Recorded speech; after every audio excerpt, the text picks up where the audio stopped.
Anda pernah nggak sih merasa kalau milih tanggal itu krusial banget? Kayak salah pilih tanggal bisa berantakan semua. Nah, kali ini kita bakal bongkar rahasia kalender Jawa buat nemuin hari-hari paling bagus di bulan Februari 2026. Anggap aja ini contekan keberuntungan Anda buat merencanakan momen-momen penting biar makin mantap. Mungkin ya saat ini Anda lagi pusing-pusingnya merencanakan sesuatu yang besar. Apa tuh? Mau nikah atau mau buka usaha yang udah lama diimpi-impikan? Atau mungkin sesederhana pindah ke rumah baru? Apapun itu, tanggalnya tuh harus pas, bener gak sih? Iya kan? Kita semua tahu lah, rasanya gimana tekanan buat milih tanggal yang sempurna itu gede banget. Rasanya kayak, wah masa depan kita tuh bergantung sama satu hari itu aja. Tapi, gimana kalau ternyata ada loh sebuah sistem kuno yang bisa ngasih kita petunjuk?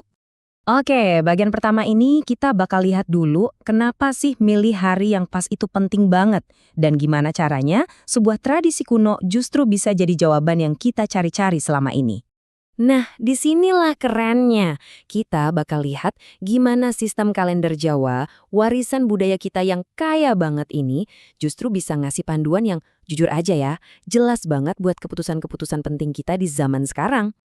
Oke, sebelum kita loncat ke tanggal-tanggalnya, ada beberapa istilah kunci nih yang perlu kita ngertiin dulu. Yuk kita bedah bareng-bareng rahasia di balik sistem ini.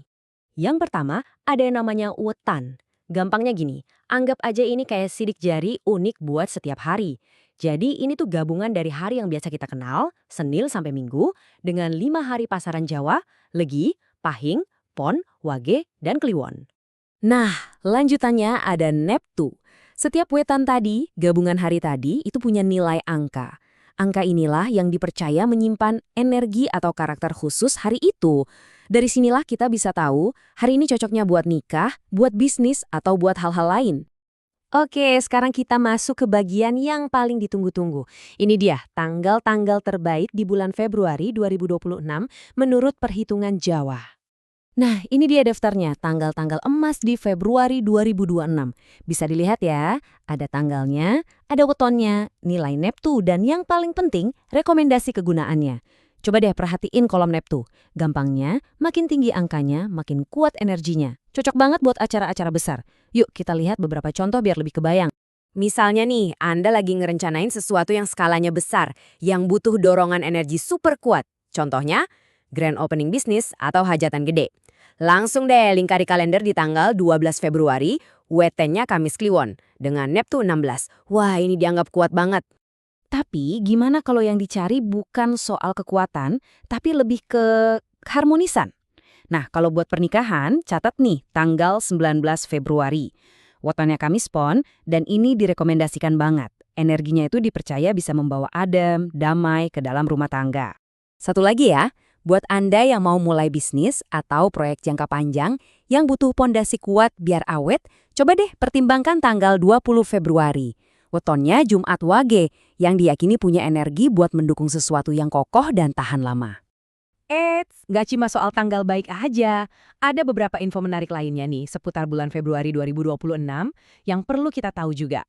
Jadi, menariknya nih, bulan ini tuh jadi penanda transisi penting di kalender Jawa. Kita bakal pindah dari bulan Ruah ke bulan Pasa atau bulan puasa yang mulainya sekitar tanggal 19. Terus, secara nasional juga ada libur Imlek di tanggal 17 Februari. Wah, lumayan sibuk ya bulan ini. Nah, ini ada satu fakta unik yang asik banget. Percaya nggak? Februari 2026 ini dapat julukan bulan yang sempurna secara visual. Hah? Kok bisa? Penasaran kan kenapa? Alasannya tuh simple banget. Tapi entah kenapa memuaskan gitu. Jadi bulan ini tuh mulainya pas di hari Minggu dan selesainya pas di hari Sabtu. Artinya apa? Di kalender bulan Februari 2026 ini bakal kelihatan rapi banget 4 baris minggu yang utuh. Sempurna. Oke, jadi dari semua ini apa yang bisa kita ambil? Gimana caranya kita bisa pakai informasi ini di kehidupan kita yang serba modern dan serba cepat ini? Pada akhirnya, ini tuh bukan cuma soal milih tanggal asal-asalan ya. Menggunakan kalender Jawa itu sebenarnya cara kita buat memasukkan niat baik, menghormati warisan leluhur, dan nambahin satu lapisan makna yang lebih dalam buat setiap rencana besar yang kita susun. Dan ini mungkin ninggalin kita dengan satu pertanyaan buat direnungkan bareng-bareng. Di zaman yang isinya data, analitik, dan teknologi, masih adakah tempat buat kearifan kuno kayak gini? Dan yang lebih penting, gimana ya cara terbaik kita buat ngegabungin keduanya buat nuntun langkah kita ke masa depan?